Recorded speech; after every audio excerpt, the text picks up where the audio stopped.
If you've been struggling with learning or improving the RDL, then this video is for you. Oftentimes people see the RDL as a bending over motion, which results in them bending over the same way they would to pick something up throughout everyday life. This usually means their center of mass is too far forward and they don't get enough length or tension through their hips. Instead, you almost want to view the RDL as more of a standing, straight-legged hip thrust movement, because instead of thinking of bending over, just think of pushing your hips backward toward the wall behind you and then forward.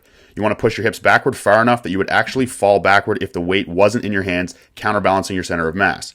Another helpful cue can be to try and keep your weight on your heels, which will help keep your center of mass back further. As soon as your hips stop moving backward, that is the bottom of the rep. Any further range of motion will be created by a subtle bending of the very bottom of the spine, which is often why people feel more lower back, because they're going too low.